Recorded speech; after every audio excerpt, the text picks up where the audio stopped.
Sorry সেদিনের জন্য। আমি তোমাকে বিশ্বাস করে সেদিন রাতে কথাগুলো বলেছিলাম, কিন্তু তুমি যখন সবার সামনে কথাগুলো বললে তখন খুব রাগ হচ্ছিল।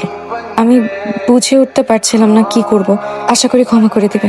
আর আমি অর্ক ভাইয়ের থেকে শুনেছি মেয়েটা তোমার গার্লফ্রেন্ড ছিল না। ইটস ওকে, কিন্তু আমার মনে হয় আমাদের আর কথা না বলে বেটার। আমার বিয়ে ঠিক হয়ে গেছে। কংগ্রাচুলেশনস। Thank you. তোমার আর আমার পরিচয় একটা ভুল ছিল, ভুল ভেবে শিপ ডিলিট করে দিও। নিজেকে বৃষ্টি করছে, ওয়েদারটা কিন্তু সুন্দর না?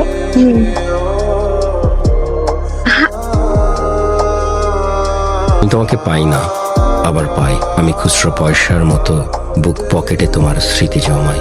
আমি তোমাকে চাই না, আবার চাই। তোমাকে আমার না হলেও চলবে এমন অভিনয় করে যাই। তোমাকে পাওয়ার চেয়েও বেশি সুখ যে চাওয়ার প্রার্থনায়। হারানোর হিসেব নিকেশ এই আমাকে ভাবায়। জীবনের সব মানে নিয়ে তুমি আছো, কখনো আবার অর্থহীন অযথায়। কোনো মেঘ তুমুল আবেগ, আমি সমস্তটা নিয়ে বেঁচে আছি। তুমি না থাকার মতো করে পাশে আছো তাই।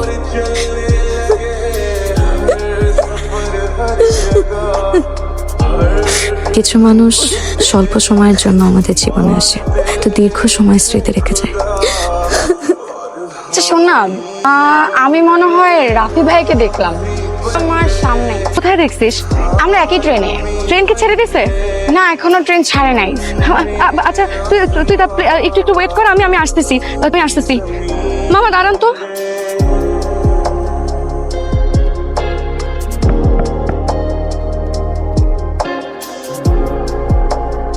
বলো।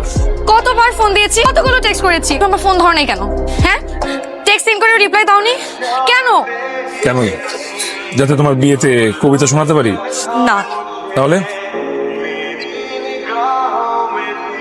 এক গালে চট দিলে বিয়ে হয় না। আগে তো একবার দিয়েছিলাম, তাই এখন আরেক গালে দিয়ে দিলাম।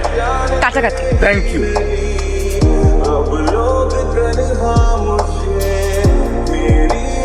রাফি,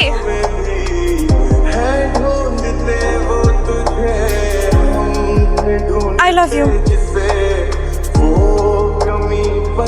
কি বলছো আমি শুনি নাই। আরো 2 গালে 2টা চট দিব। আমি তো ট্রেনে উঠে যাবো। I love you. অনেক কষ্টে একটা রাইট ডিসিশন নিয়েছি। আমি তোমাকে হারাতে চাই না।